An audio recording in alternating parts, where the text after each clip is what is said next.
জুবিনা life jacket আছে life jacket দিলাম পাতলটা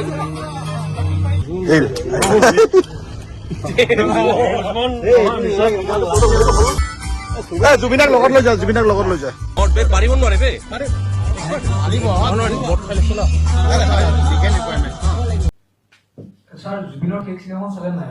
চাম মই সময়ত চাম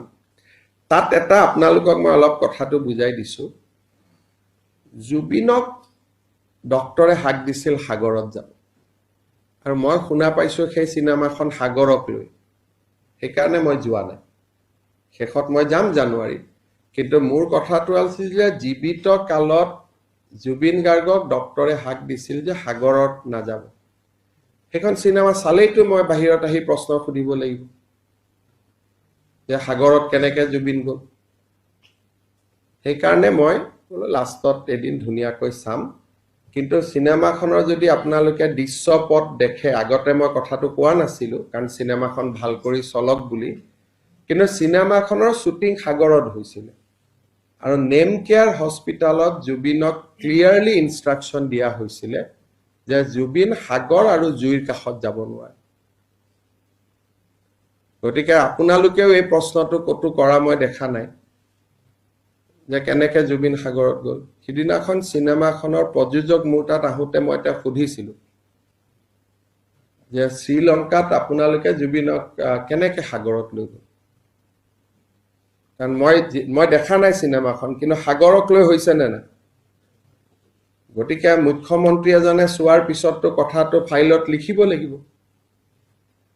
মই সেইকাৰণে শেষৰ ফালে চাম বুলি ভাবি থৈছো তেতিয়া আৰু কোনো হেৰি নাই গতিকে আৰামত এদিন বঢ়িয়াকৈ চাই লৈ আহিম আৰু জুবিনৰ চিনেমা চোৱা নাই কাৰণে মই পোষ্ট মালনা দিও চাব নাই যোৱা একেবাৰে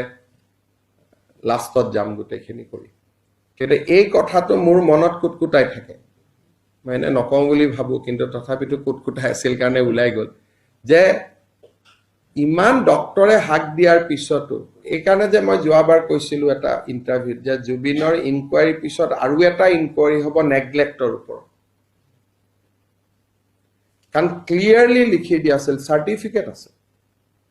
যে জুবিন জুই আৰু পানীত যাব নোৱাৰি চিনেমাখনৰ শ্বুটিং কেনেকৈ পানীত হৈছিল তাৰমানে জুবিনৰ জীৱনক লৈ বহুত দিন আগৰ পৰাই আমি বহুতে হেতালি খেলি আছিলোঁ হয় না মই ঠিক কথা কৈছো নে গতিকে সেইকাৰণে কবাত যেতিয়া মই নাযাওঁ তেতিয়া বুজি পাব যে কিবা এটা কাৰণ আছে সেইকাৰণে মই অলপ দূৰে দূৰে ঘূৰি থাকো বাকিটো আৰু কি আছে চোৱাৰ লগততো চিনেমাখনৰ জনপ্ৰিয়তা কম বেছি নহয় নে হ'ব সেইটো আপোনালোকে ভাবে যে CMA চাব যোৱা নাই কিবা কাৰণত যোৱা নাই এইটো এটা পজিটিভ কাৰণ আছে কাৰণ গ'লে মই প্ৰথমতে এইটো কথা ক'ব লাগিলহেঁতেন যদি ফাৰ্ষ্ট দিনা গ'লোহেঁতেন মই এই প্ৰশ্নটো ফাৰ্ষ্ট দিনাই সুধিলোহেঁতেন তেতিয়া চিনেমাখনক লৈ বিতৰ্ক আৰম্ভ হ'লহেঁতেন এতিয়া ক'লেও আপত্তি নাই কাৰণ চিনেমাখন প্ৰায় চোৱা হৈয়ে গ'ল সেইকাৰণে এতিয়া লাষ্টত কথাটো কৈছোঁ